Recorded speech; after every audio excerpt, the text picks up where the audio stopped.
नमस्कार, मैं ऋषभ माहेश्वरी। इससे पहले वाली वीडियो में मैंने आपको कोरोना पॉजिटिव होने पर अपनी भावनाएं और बाकी लोगों की प्रतिक्रियाओं के बारे में बताया था। साथ ही जब मैं क्वारंटाइन सेंटर पर पहुंचा था तो वहां की क्या स्थिति थी, ये सब भी आपके साथ शेयर किया था। मैं वहां पहुंच चुका था, बट वहां की प्रतिदिन की किस तरह की दिनचर्या रहनी है ये किसी ने कुछ नहीं बताया। क्या करना है पूरे दिन, कैसे रहना है, कुछ नहीं पता चला। पर पिछले 2 दिनों से कई लोगों के संपर्क में था मैं, कई लोगों से बातचीत हो चुकी थी। ऐसे भी लोग थे उनमें जो पहले क्वारंटाइन सेंटर पे होके आ चुके हैं, सही होके आ चुके थे। उन लोगों से पता चला। मेरे पापा ने भी किसी क्वारंटाइन सेंटर की जो दिनचर्या है उसका पता किया था। तो इसलिए मैं अपनी पूरी तैयारी के साथ यहाँ पे आया था, जैसे गर्म पानी करने की केतली, काढ़ा बनाने का सामान, पिसी हल्दी, अदरक, नींबू, विक्स की डिब्बी, थर्मामीटर, गिलास, कटोरी, चम्मच आदि ये सब चीज़ें अपने साथ ही ले आया था। कुछ सेंटर पर तो काढ़ा, गर्म पानी, दूध ये सारी चीज़ें उपलब्ध कराई जा रही थी, पर यहाँ पर इस तरह का कुछ भी उपलब्ध नहीं था। गर्म पानी भी यहाँ पे उपलब्ध नहीं था। लेकिन मैं तो अपने साथ ये सब सामान लेके आया था, इसलिए मेरे को कोई परेशानी नहीं हुई। कोरोना से लड़ाई के लिए हमको ज़्यादा से ज़्यादा गुनगुना पानी पीना चाहिए। दिन में 2-3 बार गिलोय अदरक, दालचीनी, तुलसी, गुड़, काली मिर्च, लौंग आदि इन चीज़ों का बना हुआ काढ़ा पीना चाहिए। दिन में 2 बार हल्दी नमक वाले गुनगुने पानी से गरारे करने चाहिए और तेज़ गर्म पानी में विक्स डालकर दिन में कम से कम 2 बार भाप लेनी चाहिए। सुबह शाम हल्दी वाला दूध, उसमें अगर कुछ बादाम का पाउडर भी डाल लें तो उससे कमजोरी वगैरह नहीं आती। और दिन में 2 बार गर्म पानी में नींबू और शहद डालकर पीना भी बहुत लाभकारी है।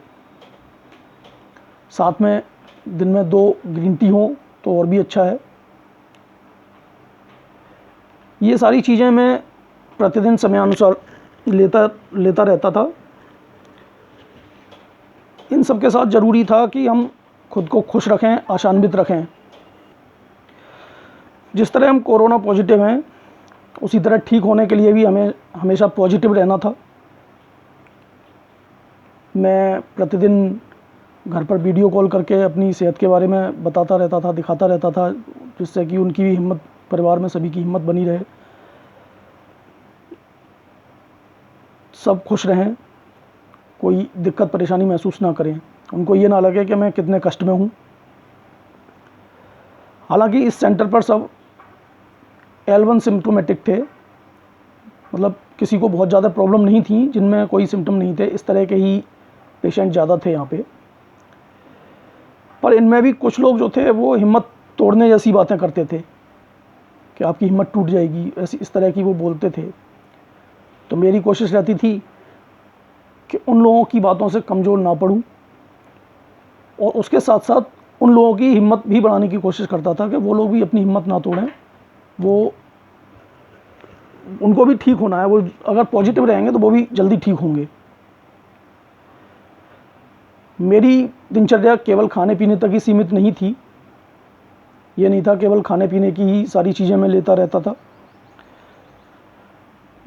बल्कि मैंने दिन की शुरुआत दैनिक कार्यों से निवृत्त होकर प्राणायाम, योगा, व्यायाम इन सब से किया था। फेफड़ों की मजबूती के लिए प्राणायाम बहुत ज़रूरी है, श्वास योग बहुत ज़रूरी है। पहले 2 दिन तो मैं प्राणायाम योगा के समय अकेला ही रहता था, कोई साथ में नहीं होता था। लेकिन तीसरे दिन से कुछ लोग वहाँ जुड़ने लगे सोशल डिस्टेंसिंग के साथ में, और फिर हम सब मिलकर वहाँ अपना योगा प्राणायाम करते थे। बाद में आखिरी के 3-4 दिनों में तो ऐसा हो गया था कि गूगल मीट के थ्रू भी हम बाहर के लोगों से भी जुड़ना शुरू हो गए थे, जो अपने रूम में भी रहना चाहते थे, रूम में भी करते थे। तो मैं गूगल मीट का एक ग्रुप बना लिया था, उससे जुड़ के काम करते थे। तो उस गूगल मीट पे लगभग हम 20 लोग एक साथ जुड़ जाते थे। तो उसमें अपना प्राणायाम, योगा, ये सारा किया करते थे। तो इस दिनचर्या में कब 10 दिन गुजर गए पता ही नहीं चला। लेकिन हाँ, अगर बिना किसी दिनचर्या के बस ऐसे ही बोझ मान के ये दिन गुजारे होते तो 10 दिन बहुत भारी लगते थे, क्योंकि वहाँ इस तरह से किसी से ज़्यादा बात नहीं करना, ज़्यादा मिलना जुलना नहीं। तो ये फिर अगर दिनचर्या नहीं होती तो 10 दिन बहुत ज़्यादा मुश्किल से कटने स्वाभाविक थे। आखिर अब वो दिन आ गया था। सरकारी प्रक्रिया के 10 दिन गुजारने के बाद में 11वां दिन आ गया था, जब मुझे वापस आना था। 15 जुलाई का दिन सुबह लगभग 10:30 बजे वहाँ के अधिकारियों ने फ़ोन किया, बुलाया। उन्होंने डिस्चार्ज स्लिप दी और लगभग हम 32 लोग उस दिन 32 लोगों का वहाँ से रिलीव किया गया था। 32 लोगों को उन्होंने डिस्चार्ज स्लिप देकर रवाना किया, ताली बजाकर रवाना किया। सब लोगों का ताली बजाकर स्वागत किया। घर पे भी सभी लोग बहुत उत्साहित थे, बेसब्री से इंतज़ार कर रहे थे। मेरी वाइफ ने, बच्चों ने गेट पर ही धमाकेदार तालियों के साथ बहुत ज़ोरदार स्वागत किया। बिल्डिंग के कुछ लोग भी साथ में थे वहाँ पे, उन्होंने भी ताली बजाकर स्वागत किया। मम्मी ने आरती उतारी, पापा ने खूब आशीर्वाद दिया, क्योंकि मैं कोरोना से जंग जीत कर आ चुका था। सभी से मुझे भी गले मिलने का मन था और सभी लोग इस तरह से लग भी रहे थे कि वो भी गले मिलना चाह रहे थे एक बार, के सब बिल्कुल एक साथ मिल जाएं। लेकिन नहीं, अभी मुझे 7 दिन और सभी से अलग रहना था।